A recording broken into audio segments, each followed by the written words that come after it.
Okay, so where's the filter capacitor? And usually it's in a tall metal can like this, but it won't be these. These are the IF transformers. There's a metal can here, metal can here. This is the capacitor here. This other black metal can, I'm pretty sure, is a resistor.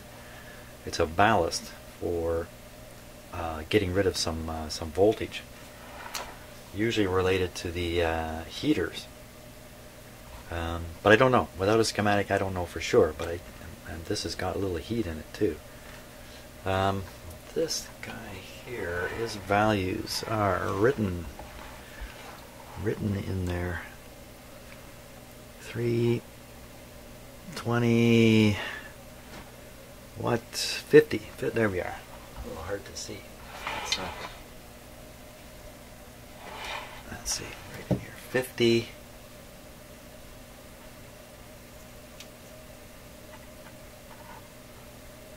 250s it looks like. 50 and 50. Is there something else? Often these are three-parters. Let's take a look underneath. See what we can see here. Hey, time for a close-up, wouldn't you say? Wouldn't you say? Just bear with me 1 second here.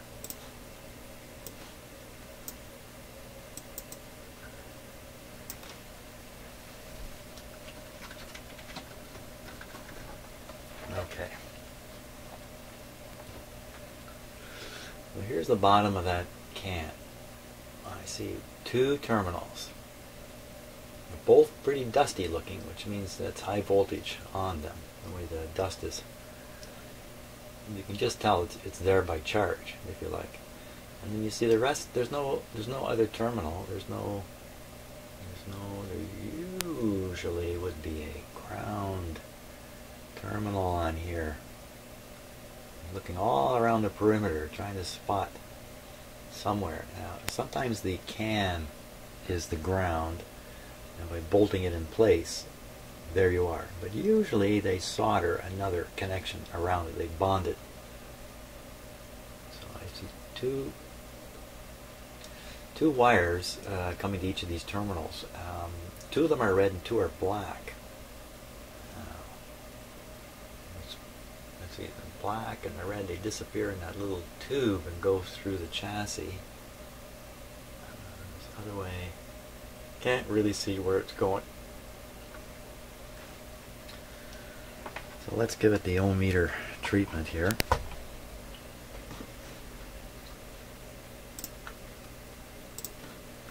And we'll see if any of these are actually connected to ground or to the chassis.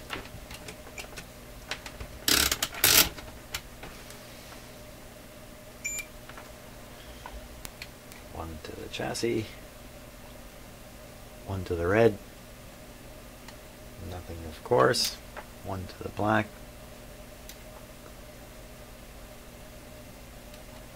Wow, not making me feel terribly good. Neither one shows up as a ground. So the can has two ratings on it, 250 microfarad ratings on it. There must be two terminals, one for each one. There's two terminals on the bottom. They have to be high voltage terminals. Now I could turn the radio back on and check them. And that's a good idea, just to be absolutely sure. So these days I'm into being absolutely sure. So let's do that. Check the speaker connections, make sure they haven't gone anywhere funny, and it has. One of them has rotated around and is contacting the terminal beside it. Can really let me take the speaker connections right off. Okay, we'll go without them. Volume down. We're just gonna check for voltage on the top of that. Where to go? Way up here, top of this. Okay. Voltmeter set to 1000 volts DC. If there's only two terminals and the third terminal is the chassis deal, then I can just hook up my meter to the chassis here. Should get a proper test that way.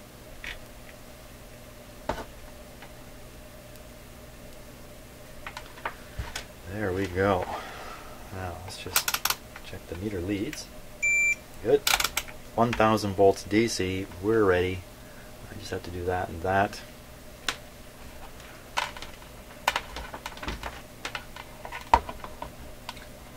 There we are. Okay, we'll still be on restricted power. Let me turn this on with it up like this before I put power to it.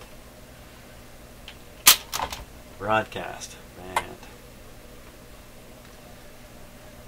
Okay, power on. The light came on.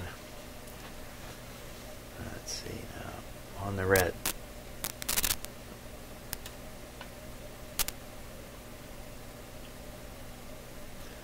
$165.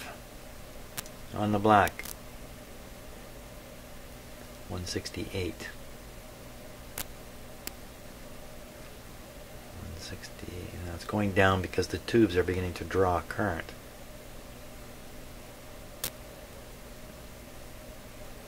Okay, the black one is a slightly higher one. No problem. Power off. No problem there. Great. Everything's adding up. Oh, it's so nice when things add up.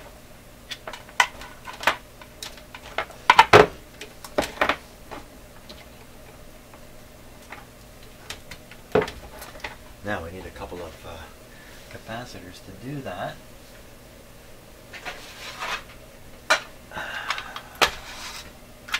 So in a couple 50s at high voltage.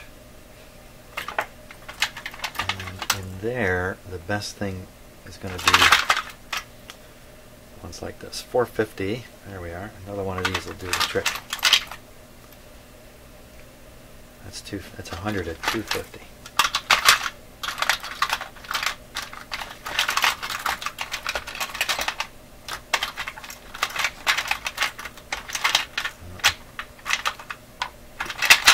There we are. Way down here. Got it.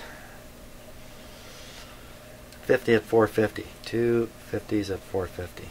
That'll certainly do it.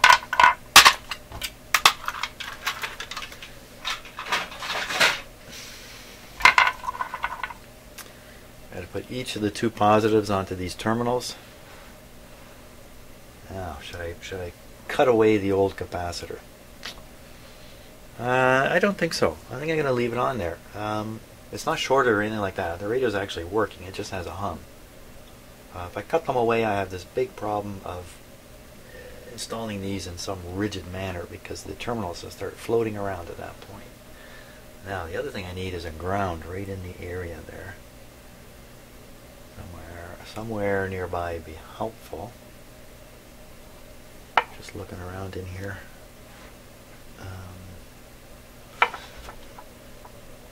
There's a terminal strip right there. It's got to have a ground on it. Let's have a look at that. Okay, your radio is off and unplugged also. So this terminal strip here, one or two of these is going to be attached to the chassis. I'm looking at the bottom of the terminal strip for the bolt, the nut, and the bolt. Where is it? Oh, there's one. Right on the end. Right on the end. Probably right on the other end. Oh, isn't there another one? This whole thing is hanging on that. Wow. Okay, that's good enough though. So the ground would be right... Where'd it go?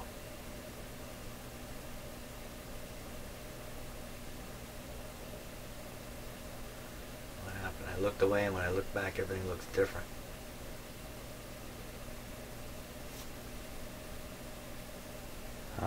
Oh, because I shipped it up here by accident. Yeah, okay, so there is a ground here though. It's a different terminal strip from the one I was...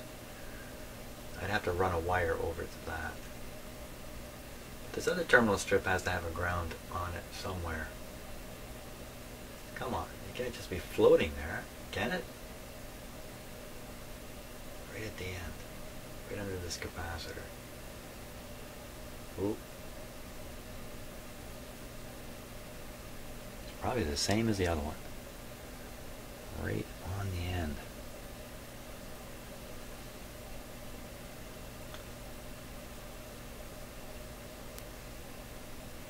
So I'm looking at the last terminal on the right there, and it's going to this socket. What a schmozzle.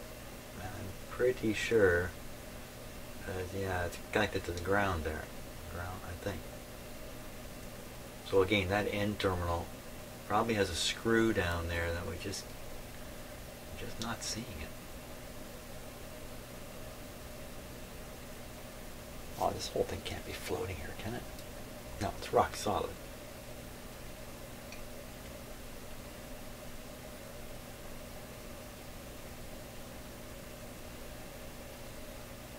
I just like a little visual confirmation.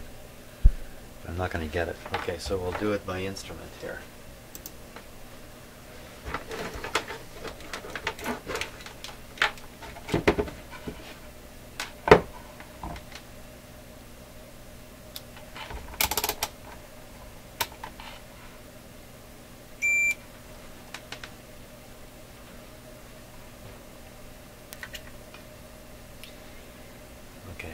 Working?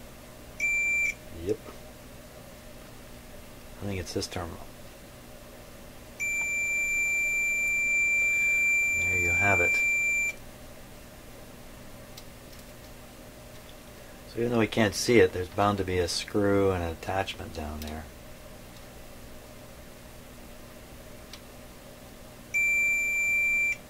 Right on that guy. So I can... That's pretty good, you know. I think I can probably use the leads of the component itself. Oh, easily. Put those flat. They got to be inside. They got to be perfect. That's going to work. That is going to work.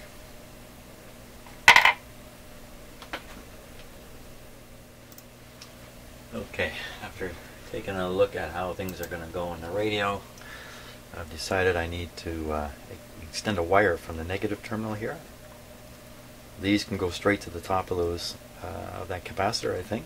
This I'm going to just extend with a wire. Just a black wire would be appropriate here.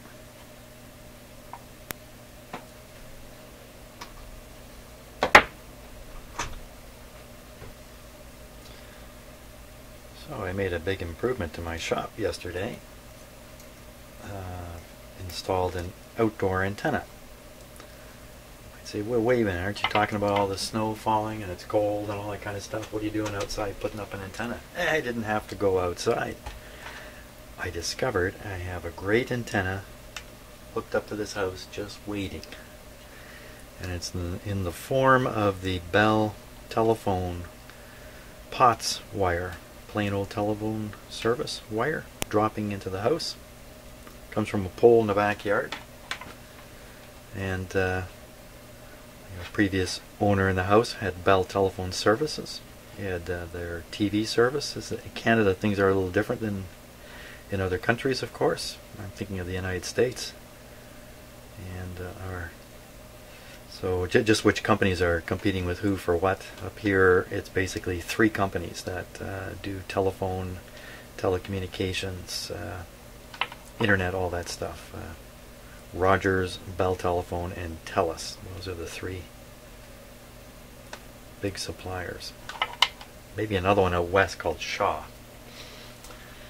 And anyway, the telephones that are gone from here, the Bell telephone type telephones. And actually I have no landline. I just have my cell phone. My wife and I each have a cell phone. That's it. We gave up on the... Here comes a kitty. What would he want? Yes, Peanut.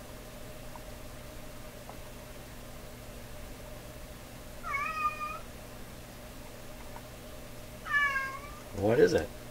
I can't even look at you right now. There we go. What's up, kitty? Yeah, he wants something. I'm not sure what though. The other cats, I always know what they want. One always wants water and the other always wants food when they come asking. That didn't come out quite so good on this side. This is my young cat, Peanut. That was him sneezing. I don't know if you just heard that or not, but I'm not the only one with a cold in the house.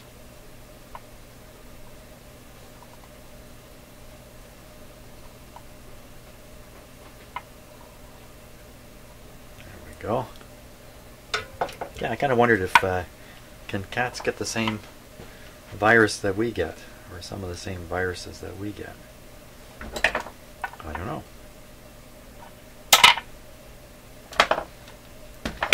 There we are. Okay, so I have a nice long negative extension now. Question is, can this really fit in the radio easily?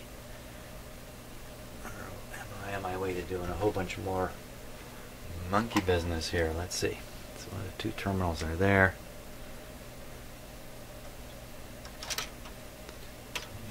Kind of set this here, this way, down this way. Okay, so I'm going to just move this resistor a little bit. A little more access. Kind of sit in here like that.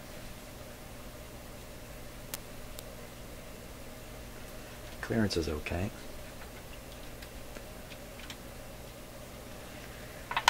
Okie dokie.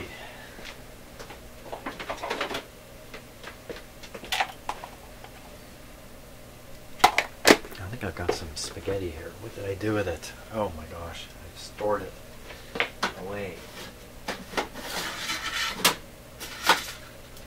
I did manage to find it. This stuff is the worst. The worst stuff. What stuff? What are you talking about? This stuff. This stuff here. I cannot figure out how to store this stuff. Okay, so we just need a couple of short pieces here.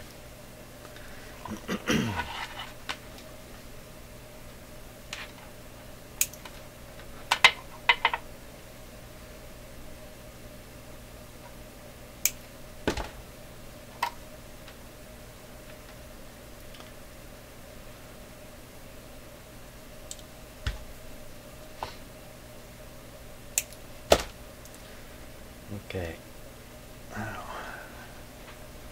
try and make one connection, solder in one connection, then the rest should come easy after that.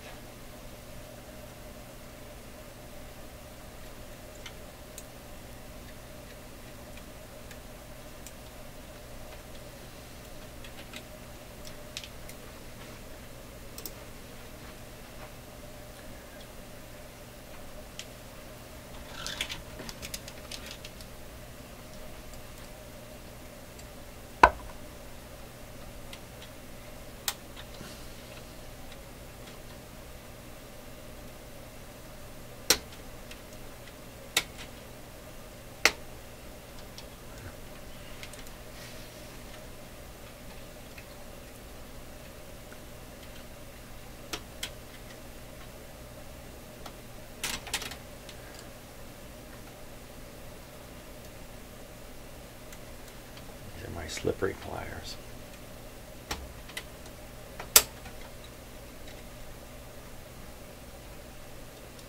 It's really pretty good to solder it, even though it's not tight here. Just the way the wire's laying in there.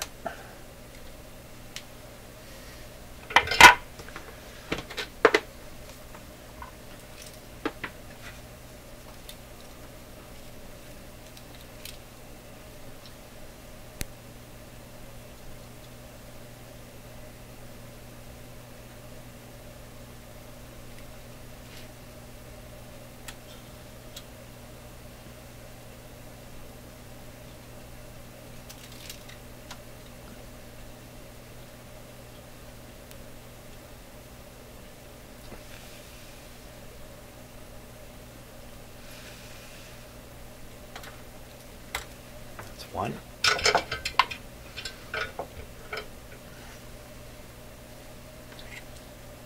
Number two.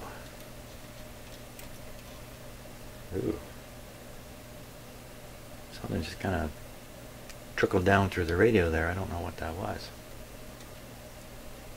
Like a little piece of solder or something.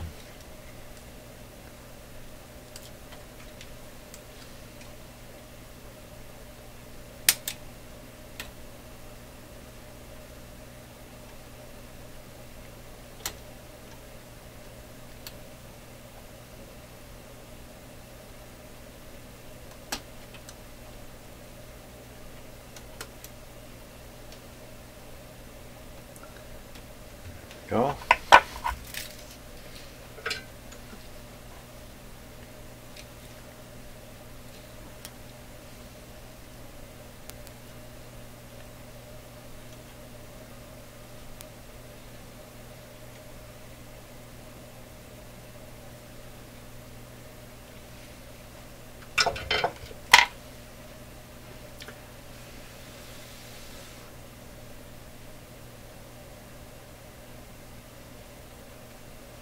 That looks pretty good.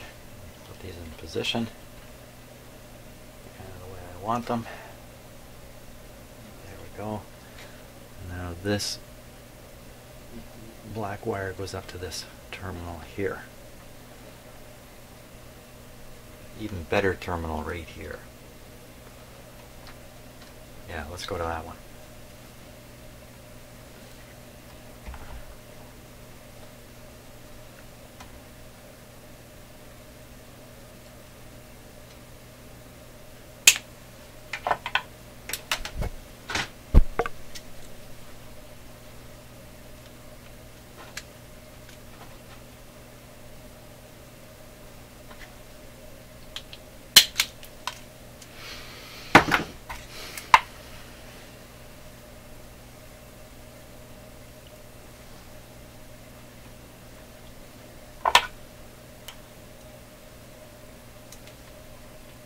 Must have whacked the microphone here. I see it swinging back and forth.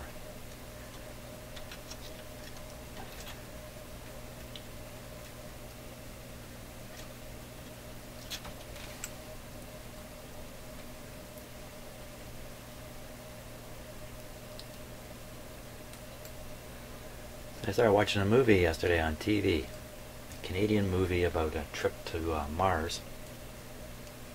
That bloody thing is 3 hours long. It's like a two-parter, like a two-part mini-series or something. It's quite clear it was designed for television ads to be put in, every 15 minutes or so. I'm watching it on YouTube. There's no ads. It's actually pretty good. I'm actually really kind of enjoying it. I never heard of it before. 3-hour feature movie. It's a full-blown production about a trip to Mars. You know what? This is just, I'm killing myself. I've done it again. I didn't cut enough insulation off here, making my life difficult for no good reason.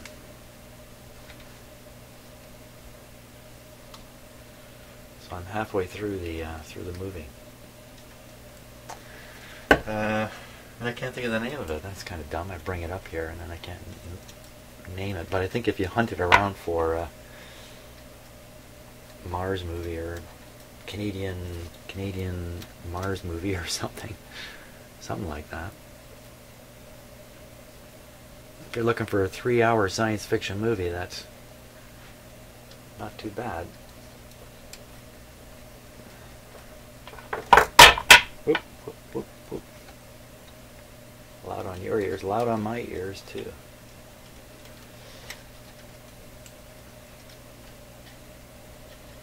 I guess my cat just gave up on me and took off.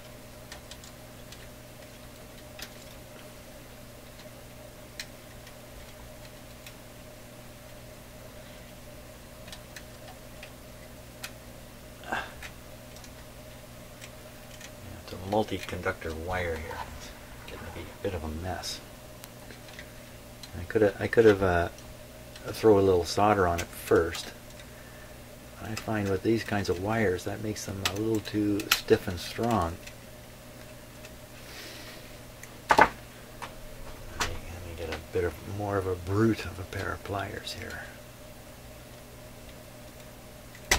Hey, how about an American election? How about that? Do I need to say any more? There we go. That's good. Okay. I'll throw a little solder on it.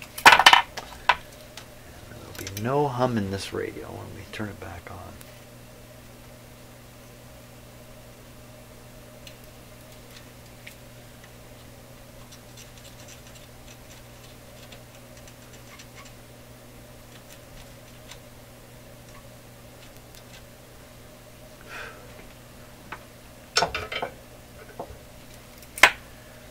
Good show.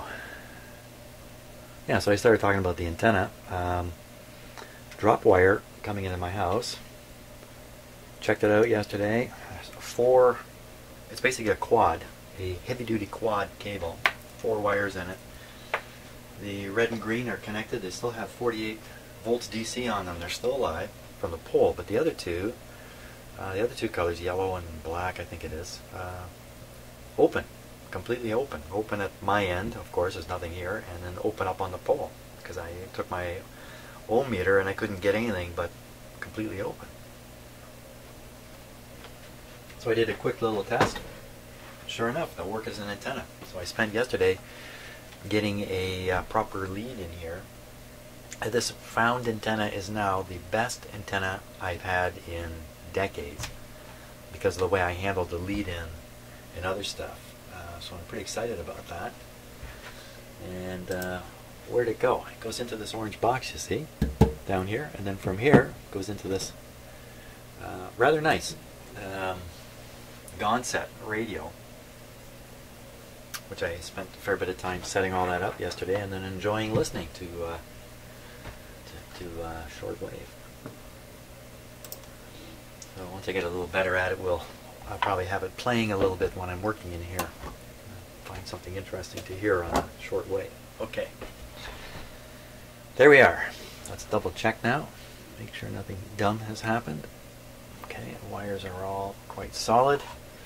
Connections are proper. Can't see that anything bad happened. Perfect. Okay, let's make this guy play again.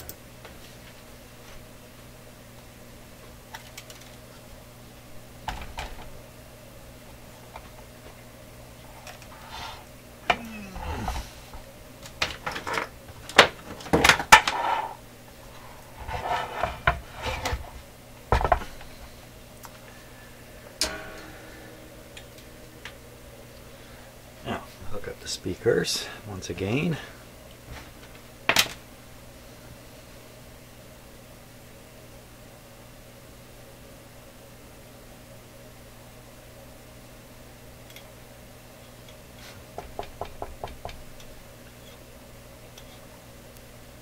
Just saying to myself, do I remember absolutely for sure where I had the speakers connected?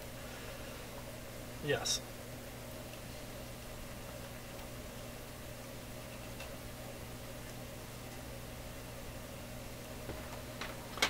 Okay.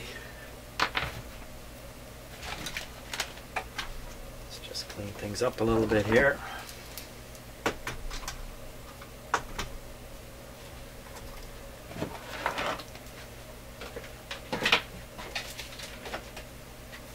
Make sure if I need to panic, I can.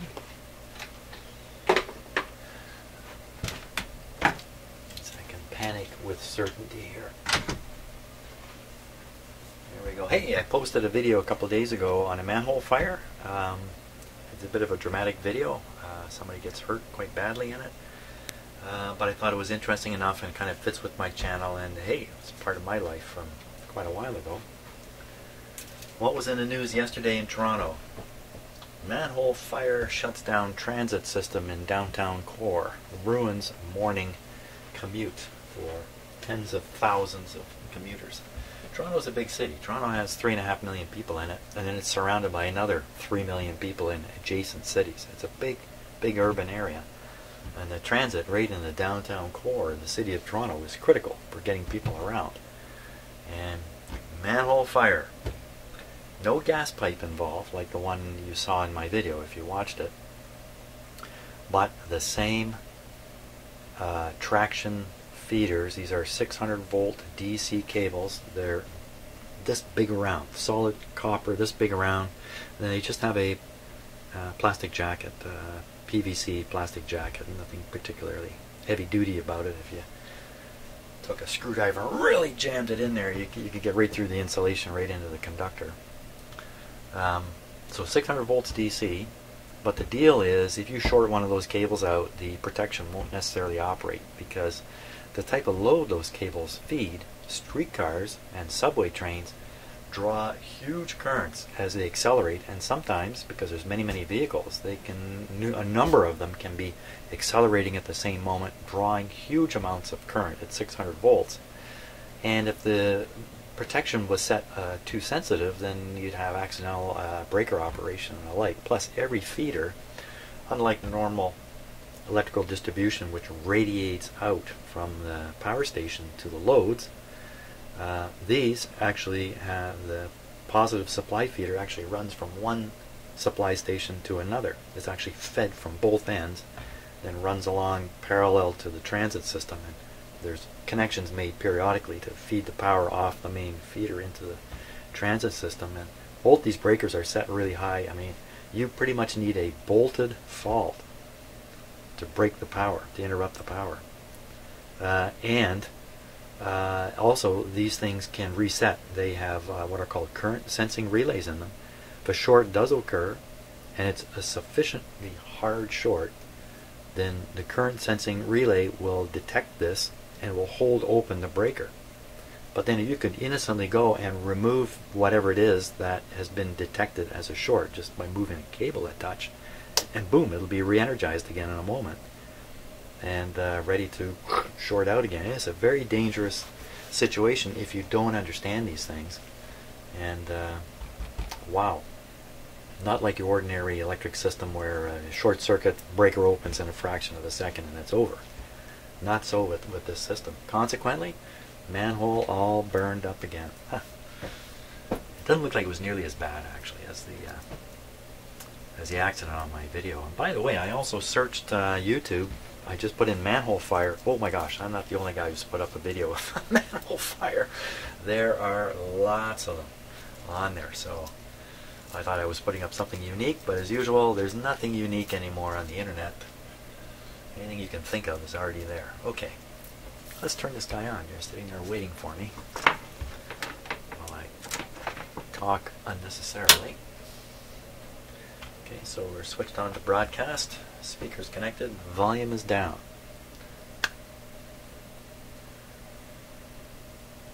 Okay, good feelings. Let's go. Quickly look up. You can see my lights. Hey, look at that. I actually mounted them up on the wall there. Aren't they beautiful? It's a thing of beauty. Yeah, one light's going. Volume now. It may not be warmed up yet.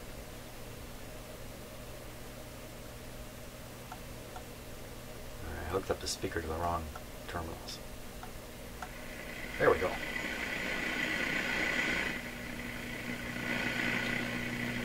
Hey, still humming. Ooh, don't like that.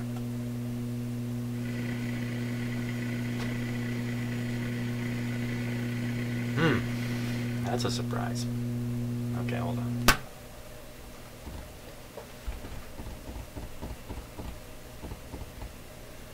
Okay, another surprise. Why is it still humming?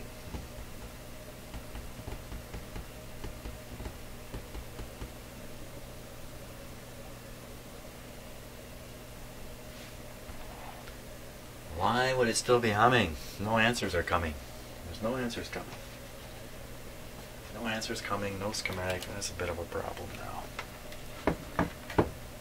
Let us just check and make sure that capacitor is really connected to the chassis.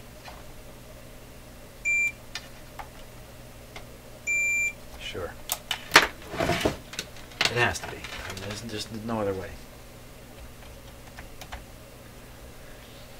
Definitely a little surprising on the hum.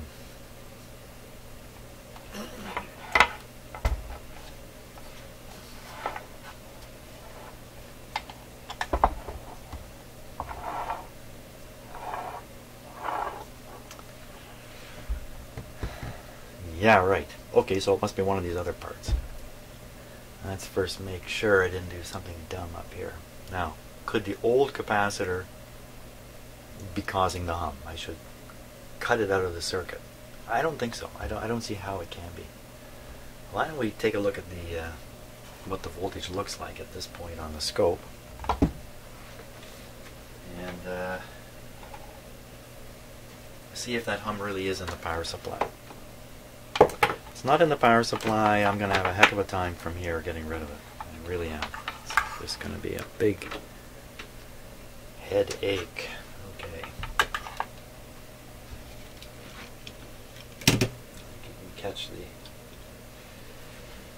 Catch the view from here.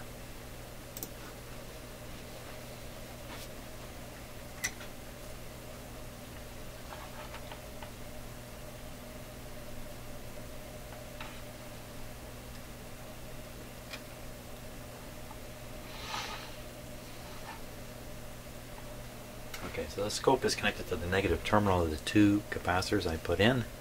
I'm going to switch this from DC to AC. I don't want to see the DC effect here. Just stick it on 1 volt per division to start. Just kind of get that light out of your eyes, so to speak.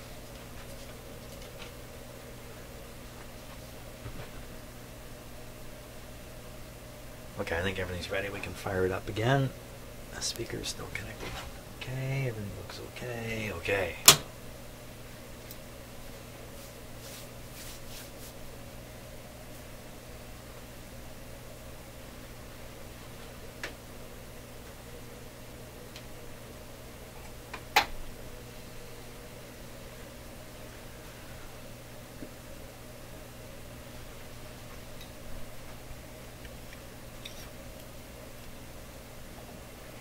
There it comes.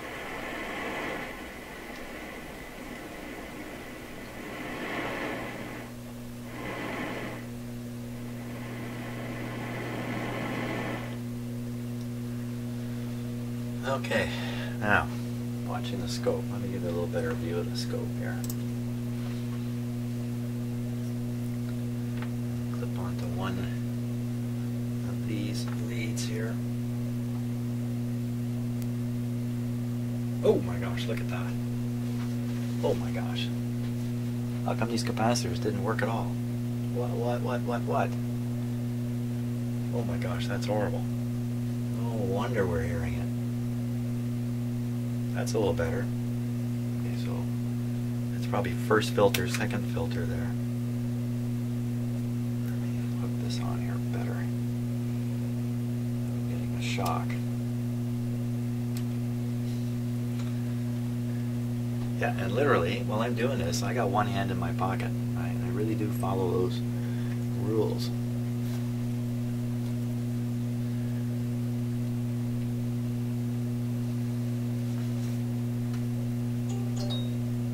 Oh, that's my phone saying goodbye. Okay, got it connected safely there. So what do we got? We still got too much here. This is too much. Look at that. That much hum. That's a 0.1. I'm sure that's what we're hearing. Wow.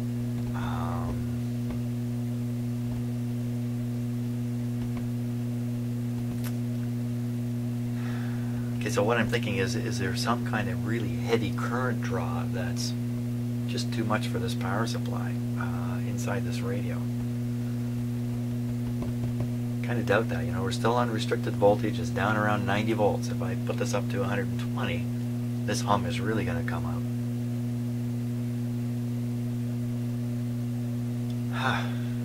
Well, I'm going to have to disconnect it from the Disconnect the old capacitor. Ah, what a hassle. That's a hassle. Don't know what else to do though. It is a hassle. Okay. Stop here.